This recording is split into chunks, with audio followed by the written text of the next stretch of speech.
Hi friends, இந்த வீடியோவில் வந்து நம்ம என்ன பார்க்க போகிறோம் அப்படின்னு கேட்டிங்கன்னா, இப்போ வந்து நம்மளோட நடிகர் பவன் கல்யாண் வந்து நடிகர் கார்த்தி வந்து இப்போ வந்து பப்ளிக் பிளேஸ் வந்து கண்டிச்சிருக்காங்க. ஸோ இந்த நியூஸ் வந்து ரசிகர்கள் மத்தியில் செம்ம ட்ரெண்டிங் ஆகிட்டு இருக்கு. ஆனால் வந்து ரசிகர்கள் முழுக்க வந்து கார்த்தி பக்கம் தான் சப்போர்ட்டுக்கு நின்றுட்டு இருக்காங்க.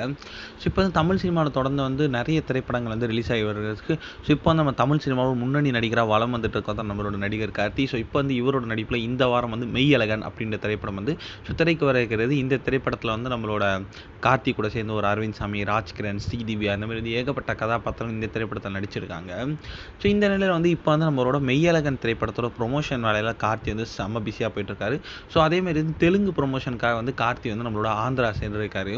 ஸோ அப்போ வந்து அவர்கிட்ட வந்து நம்மளோட ஆங்கர்ஸ் வந்து சிறுத்தை பட வசனத்தை காட்டி ஸோ கண்ணா லட்டு தின் ஆசியா அப்படின்ட்டு வந்து கேட்டாங்க. ஸோ அதற்கு வந்து நம்மளோட கார்த்தி வந்து ரொம்பவே புத்திசாலித்தனமாக வந்து இப்போ வந்து லட்டு அப்படின்ற வார்த்தை வந்து ரொம்பவே சென்சிட்டிவான டாப்பிக்காக இருக்குது. ஸோ அதனால் வந்து அதை பற்றி நான் வந்து பேச வேண்டாம் அப்படின்ட்டு இருக்கேன் அப்படின்றது அவர் வந்து ஒரு எதிர்ச்சியாக தான் சொல்லியிருந்தார். ஆனால் வந்து அதை பற்றி வந்து நம்மளோட துணை முதல்வரான பவன் கல்யாணுக்கு வந்து இந்த விஷயம் வந்து தெரிய வந்து ஸோ அவர் வந்து நம்மளோட கார்த்தியை வந்து ஸோ பப்ளிக் பிளேஸ் ஒரு ப்ரெஸ் மீட்டில் வந்து கண்டிச்சிருக்காங்க. ஸோ இப்போ அந்த ரசிகர்கள் எல்லாருமே வந்து கார்த்தி பக்கம் தான் சப்போர்ட்டுக்கு நிற்கிறாங்க. அதாவது வந்து இது வந்து யதார்த்தமாக கூறிய ஒரு விஷயம் தான். இதுக்கு வந்து எதற்கு வந்து கார்த்தி வந்து இவர் வந்து கண்டனம் தெரிவிச்சிருக்கோம். ஆனாலுமே வந்து நம்ம கார்த்தி வந்து இப்போ வந்து மன்னிப்பு கேட்டிருக்காரு பவன் கல்யாண் கிட்ட. ஸோ இது வந்து ரசிகர் மத்தியில் செம்ம பெரிய ஒரு ஷாக்கிங் நியூஸாக போயிட்டுருக்கு.